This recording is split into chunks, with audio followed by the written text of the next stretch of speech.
Welcome to Sermons on the Side. I'm Brad. And I'm Richard. And life can move pretty fast, so we're here to slow down, dig deep, and find the story hidden in everyday moments. With years spent in ministry, friendship, and navigating real life together, we're all about blending humor, honesty, and faith into conversations that meet you right where you are. So whether you're brand new or you're back for more, we are so glad you are here. So relax, listen in, and let's discover meaning together. In the ordinary, the messy, and everything in between. Sermons on the Side, finding meaning in the everyday. Woo! So I just say, no thanks. She's like, okay. I mean, now I'm getting attitude from the lady. Whoa. I'm like, whoa. Marshall's is marshalling you, man. I mean, what is going on here? Marshall's, be Marshall. We are Marshall. All right. How many can I do? Movie. Thank you. So, McConaughey. Yeah.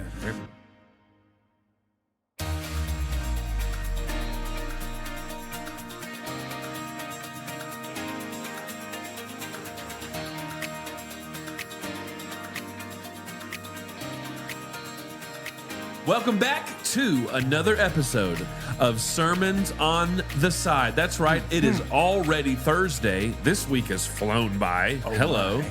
And I'm sitting across the table from the one, the only, the Richard Moore. How are you, sir? I am burdened with glorious purpose. I think I've answered you that way before. Burdened with glorious purpose. purpose. I think we've had that exact interchange before, and I think we have. no clue which episode it was, but I'm so glad you're bringing it back. It's a quote from a Marvel superhero. Oh, that's right. That's right. Hey, I appreciate you wearing the Atlanta Braves. Yeah. The season is over. It is, and good riddance to this season. Yes. Wouldn't you say? Goodbye, 2025. Woo. Yes. But man, I am doing well. Hope the same for you. Yeah, dude. Brad Williams. Yeah, man, we had such a great weekend. I know you and I were staying in touch, but so Lisa and I, every blue moon, we get... Blue moon, you saw me standing alone. Are you familiar? What is going on? There's a song called Blue Moon. Well, I figured that, but... Without a dream in my heart, I came down from the I'm just going to be honest with you. Without a love of my... How many... Oh, gosh, that's horrible. Even if I recognize the song, I'd have no clue what's going on right now. So you're saying my rendition is lacking. Yeah, okay, yeah. There you go.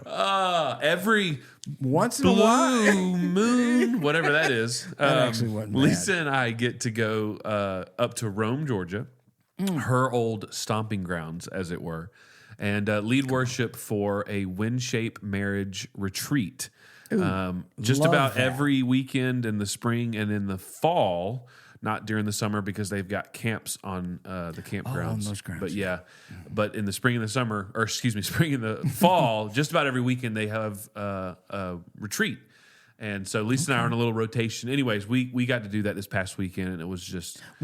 So you guys were leading worship for the different sessions. Correct. Yep. What was the conference or retreat about? What was the theme? I'm so glad you asked. It's a couples retreat, and so we've got couples there from all different ages and different stages of their marriage. I'd say the overwhelming majority for this specific retreat were solid, strong, and just looking for some rest and relaxation and restorative weekend. Yeah, but there were good. some couples that were in crisis that we got to partner with the speakers in a really powerful way that's to a big serve deal, them. Yeah, man. man, it was really special, and it's always a breath of fresh air to be in the trenches on weekends like that. And so Monday came quick, but I bet. but here we are. How was your weekend? You got to spend a lot of time with your pops? Yeah, my dad, who just turned 87. Wow.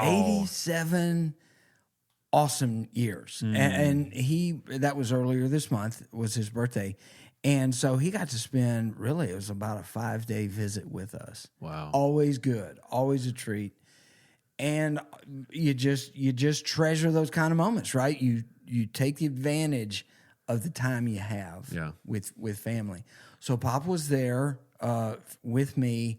watching a ton of football over the weekend, getting to see my grandkids, his great-grands. Kendall and Thomas brought Blakely and Bennett over, and they were just so excited to see Papa. Oh, So that's his Papa. Okay. granddad and great-granddad name, Papa. Yeah. Okay. And my granddad name is Papi. Oh, So, okay. See, you know what I'm saying? It's kind of the passing of the torch there. Yeah, but, for sure. But great. So does that mean that Thomas will then be PP? See? You like what I did there? No. That's for you, T-Nip. That's for you, baby. Thomas will be thrilled. No, that is just, yeah, I guess I don't know what the progression is, but seriously, it was great to have Pop in the house. Say, speaking of football watching this weekend, tough scene to be a bulldog between your Bulldogs and my Bulldogs. Just teasing, just getting, that we came so close to a huge upset. Really proud of how we hung in there, but yeah, disappointing, man. Yeah, same thing for us. But the my boogeyman is alive and well in Athens, or should I say Tuscaloosa East? No doubt. Well, look, man, that's not the game that matters. SEC championship still in play. There you go. Playoffs still in play. But anyway, a great weekend. I just love hearing what went down with you guys and that y'all got to be a part of that ministry team. Awesome. Yeah, super special. Mm-hmm. Hey, one thing I wanted to bring up before we get to the sermon on the side, we just have been hearing over the last couple of weeks some really good feedback from new listeners and from listening from different parts of the country, new states in the U.S. and parts of the country. It's very cool. And so we just thank everybody. I mean, so the question remains. I've asked you this question before. I'll ask you again. Who's got better listeners than Sermons on the Side? Nobody. Seriously, so grateful. Every time I think about folks that enjoy hearing what's going on and listening to our episodes, guys, we can't thank y'all enough. Appreciate the support and the encouragement. Super special. Absolutely. Say, Brad. Talk to me. Ready for a sermon on the side? Yes, sir, I am. Lay it on me, man. Hey, listen, I will confess to all our listeners that I was a little nervous. Talked to you about this just a little while ago. Yeah. I said, man, is it wrong for us to go, with a college football themed sermon on the side?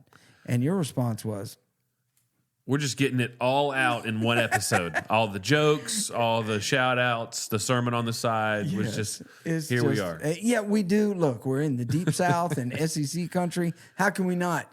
But I do want to just mention to our non-sports fan listeners, non-college football fan listeners, hang in there because although the idea kind of sparked from a football-related conversation, there's something in here for all of us. Okay. So hang in there with us. I'm hanging. But over last summer, this just a few months ago, a friend and I were talking. I was talking on the phone with a friend of mine who pastors a church, and the church has been struggling in recent years. Okay. And it has this glorious history of having great impact and being a really dynamic church. And sadly, he has only been there a little while, and he's actually come to pastor that church in the hopes and feeling on mission to really just give this church one last chance at reviving. Yeah. And all that. So he and I were talking that he's reached a real critical point in his pastoring of that church, and he was calling them to a fast and to fast and pray. And so he was just pouring out his heart, and he felt like it was kind of end of our rope. We've really got to do something to see a turnaround here. And as I was talking with him, I said, hey, listen, brother, I want to tell you a story about a college football game that actually took place 10 years ago. No. Okay. All right. And it was between the Arkansas Razorbacks and the Ole Miss Rebels. Okay. So if I offend anybody that's a part of either of those fan bases, our apologies. Just let it, just chill. It's in the past. Yeah. Release your grip on those things. So anyway, I just remember catching the end of this football game, right? And they ended in a tie, and they went into overtime, college football overtime,